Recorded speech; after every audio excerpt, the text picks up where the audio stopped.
Қайырлы күн баршаларыңызға. Менің есімім Майдаралы Әбнұр. Бүгінгі сабақтың тақырыбы басқару құрылғысы. Арифметикалық логикалық құрылғы және де жады регистрі. Енді басқару құрылғысы дегеніміз не? Ол былайша айтқанда процессордың ішінде орналасқан. Басқару құрылғысы компьютердің барлық құрылғыларын жұмысын басқарады. Командалар регистрінен кезекті команданы алып, деректермен не істеу керек, соған анықтап, қойылған міндетті орындауға қажетті әрекеттердің бірізділігін қамтамасыз етеді.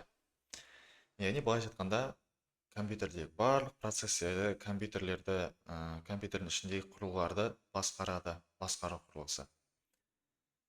Және де процессордың ішінде екінші құрылғы ол арифметикалық логикалық құрылғы, немесе қысқаша АЛQ.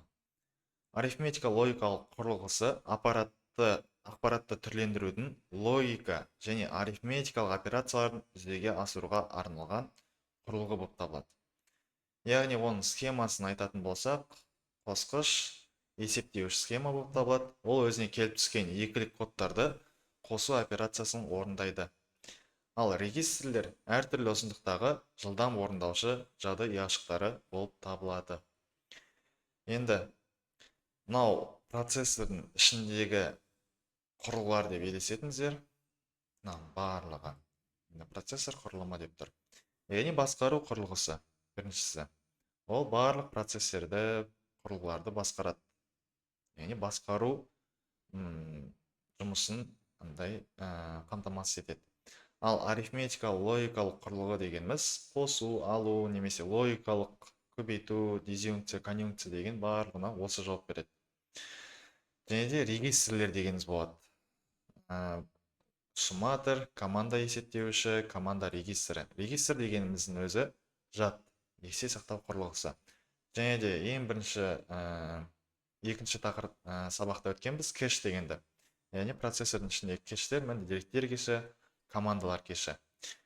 Яғни басқару құрылғысы барлығын басқарады. Арифметикалық логикалық құрылғы қосу, алу, көбейту деген сияқты арифметикалық амалдарды, логикалық амалдарды орындайды. Ал регистрлар есінде сақтайды. Кэш деген деректер осы жерлерде уақытша сақталып, сондай қызметтерді атқарады. Командалар мысалданалар. Енді оның барлығын жеке-жеке түсіндірейін. Бірінші біз регистрлер деген қарастырайық. Регистрлер көптеген түрлері бар, ал жалпы анықтамасы бұл процессордың ішкі жадысы болып табылады. Олардың әрқайсысы нақты бір қызмет атқарады. Яғни кэшта, регистрлерде процессордың ішкі жадысы болып табылады.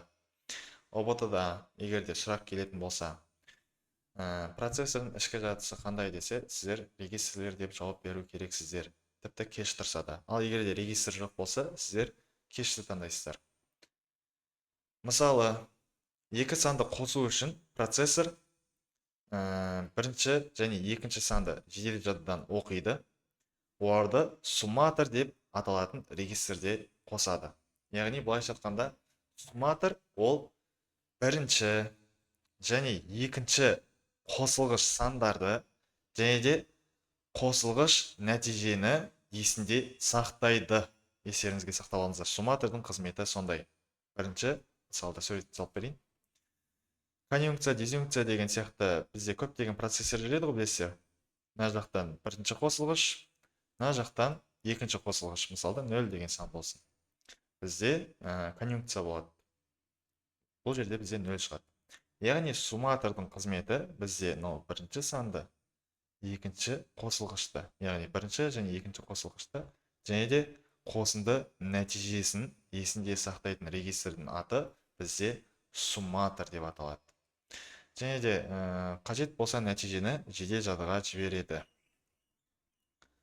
Енді сумматордың қызметін көрсете кетейін. Мысалда жедел жадыдан бізде белгілі бір қосылғыштар келеді. Мынау бірінші қосылғыш, мынау екінші қосылғыш. Осы екі қосылғыштың мәнін есінде сақтап, сумматор оны қосады, және де қосынды нәтижесін есінде сақтайды. Яғни сумматор осы 3 санды есінде сақтап отырады. Және де келесі жады регистр жедел жадыға жібереді. Енді Тағы да екі регистр бар негізгі.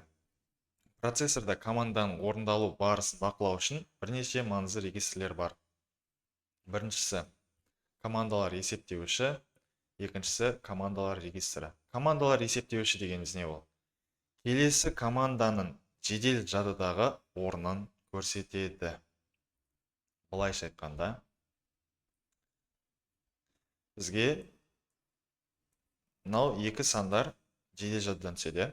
Осы сандардың жедел жады, мысалы мынау RAM деп алайық. Осының ішінде көптеген ұяшықтар болады. Осының именно қай ұяшығынан оқу керектігін былайша айтқанда жауап беретін командалар есептеуіші деп аталады. Яғни жедел жадының қай ұяшығынан оқу керек, қай жақтан әкелу керек, соның барлығына жауап беретін командалар есептеуіші. Ал командалар регистр дегеніміз не ол? Жедел жадыдан алынған команданы уақытта есінде сақтайды. Нәтиже дайын болғанда регистрден жедел жадыға көшіріледі дейді. Енді жалпы былай айтқанда командалар регистрдің қызметін таныстырып кетейін. Так.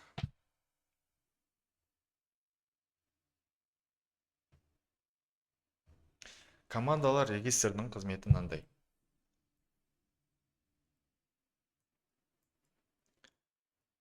Так, мына жақта бір, мына жақта бір. Мынаяқтан бізде конъюнкция болатын болса, бір деген мән шығады. Енді мынау бір және бір дегенді общий бір сан деп алайық. Немесе бір есеп. Осындай тағы да басқа көптеген есептер бар ғой. Мысалы домалақ, тағы да домалақ сайын. Яғни осыларды очередьке қойып жедел жадыдан мысалда сандар келеді ғой. Осындай сандар келеді. Осы сандарды былайша айтқанда есінде сақтап отыратын ол бізде командалар регистрі. Яғни келесі есептерді осының барлығын есінде сақтап отырады. Яғни командалар есептеуіші келесі команданың орнын көрсетеді, ал команда регистрі команда жедел жадыдан осында көшіріледі. Яғни есінде сақталып отырады. Содан кейін сумматор арқылы команда орындалады. Мысалдан көріп отырғанымыздай, операциялардың түрлеріне байланысты регистрлердің бірнеше түрі бар екен.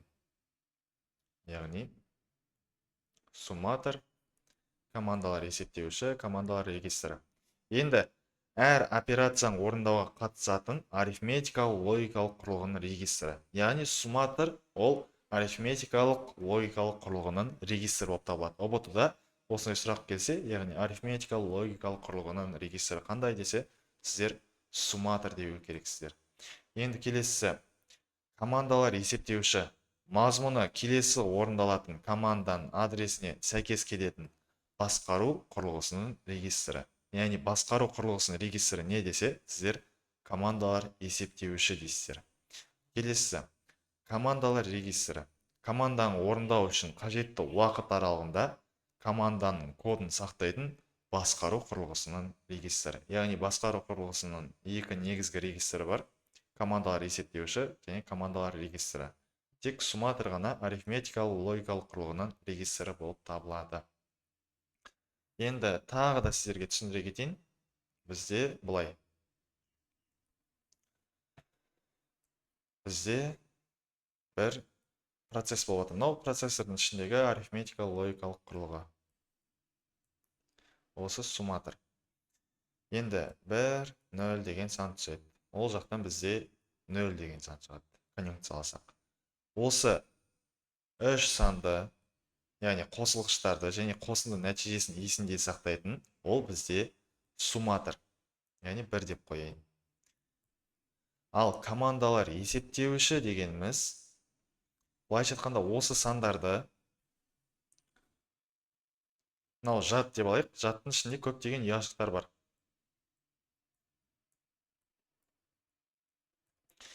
Осы есептерді RAM-ның қай бөлігінен алып келу керек, соның барлығына жауап беретін командалар есептеуші. Яғни белгілі бір адрестен алып келеді. Ал командалар регистр дегеніміз, енді осындай көптеген есептер болады, мысалда 0, 1, 1, 0, 1, 1 деген сияқты. Осыны бір есеп деп алайық. Әрқайсысын. Осы есептерді мынау шығарылып біткенше очередьке қойып, яғни есінде сақтайтын, ол командалар регистрі болып табылады. Және де заманауи процессорға көптеген құрылғылар тұрса да, олардың негізгі маңызды компоненті және де оларды байланыстыратын ішкі деректер шинасы құрайды. Яғни барлығын байланыстыратын деректер шинасы. Енді процессордың ішіндегі барлық құрылғылар деректер шинасы арқылы өзара байланысып, бірігіп жұмыс істейді. Енді шина дегеніміз не? Шина дегеніміз сандық ақпаратты таратуда байланыстырушы ретінде қызмет ететін өткізгіштер тобы. Процессордың ішінде үш негізгі шина бар. Яғни шина дегеніміз былайша айтқанда процессор болсын, және де мына бізде жедел жады болсын. Шина дегеніміз екеуінің арасындағы трасса ғой, былайша айтқанда. Осының ішінде деректер машина деп ойлаңыздар. Вун деп мына барады, вун деп мына барады. Яғни шина дегеніміз бізде трасса. Ол трассаның бойымен машиналар, яғни бізде деректер жүреді. Енді бірінші түрі деректер шинасы, екіншісі адрестік, үшіншісі басқару шинасы. Осындай негізгі үш түрі бар. Деректер шинасы дегеніміз не ол? Құрылғылар арасында деректерді алмасуды қамтамасыз етеді. Мысалда, жедел жадыдан алынған ақпарат процессорға өңдеуге жіберіледі. Өңделгеннен кейін қайтадан жедел жадыға сақталады. Бұл шина арқылы деректер кез келген бағытта беріле алады. Яғни процессор мынау жедел жады. Осы жерден мысалда мынау шина, деректер шинасы. Осы жерден мәліметтер былайша айтқанда оқылады, немесе жазылады. Оқу немесе жазу. Деректер шинасы соған қамтамасыз етеді. Ал адрестік шина дегеніміз не ол? Процессор қай құрылғыда немесе жады ұяшығында жүгінетін көрсету үшін адрес жіберіледі. Яғни, допустим, ұяшықтар бар. И деректер, адрестік шина деген бөлек жол бар. Осы адрестік шина былайша айтқанда бізде қай ұяшықтан оқу керектігін, яғни соған жауап беретін деректер адрестік шина болып табылады. Келесі басқару шинасы. Оқу, жазу, дайындық сияқты сигнал командалар жеткізеді, яғни дерек алмасу тәртібін басқарады. Яғни деректер шинасы бізде мәліметтер тасымалдайтын болатын болса, ал басқару шинасы бізге бұйрық береді. Бар, жедел жадыдан оқып кел, маған мәлімет керек деп. Немесе бар, былайша айтқанда жедел жадыға жаз, андай, мен типа барлығын өңдеп болдым депші. Яғни оқу және де жазу сигналдарын береді олар, басқару шинасы. Және де осы процессордың барлығы процессордың өнімділігіне әсер етеді. Өнімділік дегеніміз былайша айтқанда, енді ойлаңыздаршы, процессорда құрылғы ғой. Адамдар көп жұмыс істесе, адам шаршап қалады, немесе былайша айтқанда қалжырап қалады. Ал процессорда тоже сондай. Яғни ол қатты жұмыс істесе, ол қызып кетеді. Яғни ол өнімділігін төмендетеді. Енді сонымен қатар процессордың жылдамдығы келесі сипаттамаларға тәуелді. Бірінші ядро саны, екіншісі жиілдік, үшіншісі жылу бөлгіштігі. Ядролар саны неге жауап береді? Бір уақытта бірнеше қосымшаны қатар орындауға мүмкіндік береді. Яғни сіздерде де телефондарыңызда процессорда ядролар саны бар. Яғни телефон таңдаған кезде ядролардың санына қарайды. Сіздер WhatsApp, TikTok, не ойнайсыздар, Free Fire дейік мысалда. Солардың барлығын андай бір мезетте қосып, яғни бір приложениеден екінші приложениеге өтіп, или компьютерда 2-3 приложение қосып қойып, мысалда біреуінде видео істеп атасың, ол да загрузка болып атады, Photoshop'та атасың, ол да загрузка болып атады. Google'да ашып қойып, видео көріп атасың, музыка тыңдап, кәдімгідей. Соның барлығын бірдей уақытта қосу үшін ядролардың саны көп болса, жақсы болады. Ал егер де ядролардың саны көп болмаса, үстінен не отвечает деп шығады ғой. Енді келесі жиілік. Процессор мен жиілік шина арасындағы деректер алмасу жылдамдығын анықтайды. Яғни деректер шинасы, басқару шинасы дедік қой, егер де солардың жылдамдығы тез болатын болса, бізде процессордың жиілігі артады. Жиілік артты деген сөз, ол процессор бізде тез жұмыс істейді, приложениялар тез ашылады, сондай. Келесі жылу бөлгіштігі. Ваттпен өлшенеді ол. Процессор қанша жылу шығаратынын көрсетеді, сәйкесінше кулердің қуатын анықтайды. яғни былайша айтқанда жылу бөлгіштік ол процессор, мысалда Intel деген процессор бар, оның жылу бөлгіштігі көбірек. Ал Apple компаниясында M3 деген процессор бар, M2 деген процессор бар, олардың жылу бөлгіштігі аз, яғни ваты да аз болады. Яғни бүгінгі сабақ түсінікті болса, және де қосымша сұрақтарыңыз жоқ болса, назарларыңызға рахмет.